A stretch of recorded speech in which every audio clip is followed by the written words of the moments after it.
Bonjour les enfants. Bienvenue sur Kids Dream Stories, la chaîne où les histoires prennent vie et où chaque jour est une nouvelle aventure magique.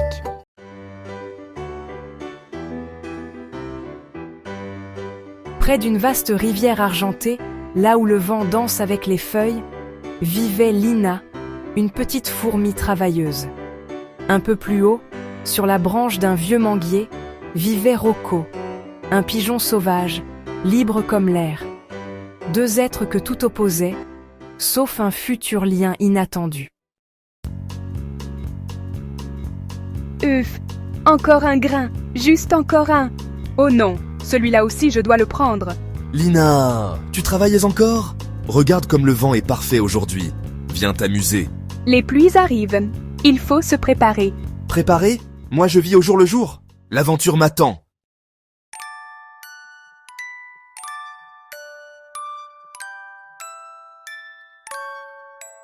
Les jours suivants, un vent lourd traversa la forêt.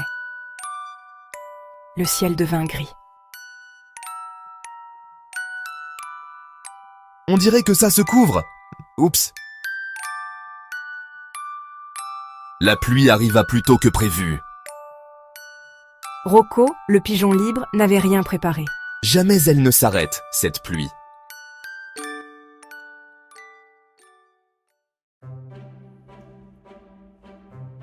Je n'ai rien à manger, rien. Tiens Rocco, mange, tu n'es pas seul. Toi, une petite fourmi, tu partages avec moi? Merci Lina. Ainsi naquit leur amitié. Quand la pluie cessa, les deux amis retrouvèrent leur énergie. Rocco emmenait Lina en balade sur son aile, en restant prudent. Lina, elle, aidait Rocco à trouver de bons endroits pour la nourriture. Ils formaient une équipe inattendue, mais parfaite. J'arrive vite. Fais attention, les rochers sont glissants. Je tombe. Rocco, affolé, plongea en piqué. Il arracha une grande feuille d'un arbre voisin et la fit tomber juste devant Lina. « Attrape-la, Lina! Je l'ai !»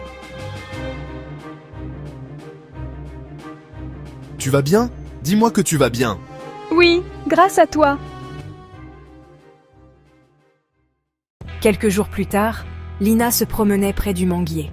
Elle chantonnait joyeusement en ramenant un gros grain trouvé près d'un vieux tronc. Mais soudain, elle s'arrêta net. Quelque chose bougeait, silencieux, dangereux. C'était un braconnier. Son regard était fixé sur la branche où Rocco se reposait, insouciant. Oh non, Rocco! Petit pigeon sauvage, tu feras un beau repas. Grogna l'homme en tendant sa fronde. Lina sentit son cœur battre plus vite. Elle repensa à la rivière, à son ami. Je ne te laisserai pas. Jamais. Elle fonça droit sur la botte du braconnier. Et avec toute la force d'une fourmi déterminée, elle le mordit de toutes ses forces. Hey, c'est quoi ça? Sa main tressaillit. La pierre partit, mais complètement à côté. Rocco, surpris par le sifflement du tir raté, s'envola aussitôt.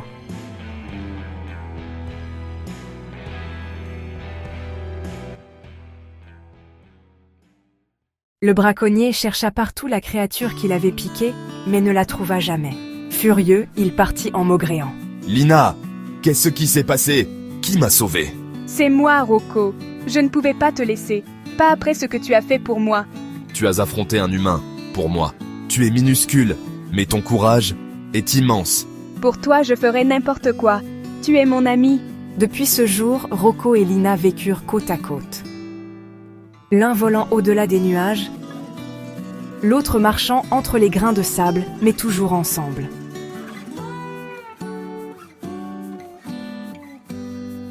Car dans la forêt comme dans la vie, la taille ne fait pas le héros, mais le cœur. Si vous avez aimé l'histoire, donnez-nous un gros pouce bleu, partagez-la avec vos amis et n'oubliez pas de vous abonner pour plus d'histoires magiques. À la prochaine fois.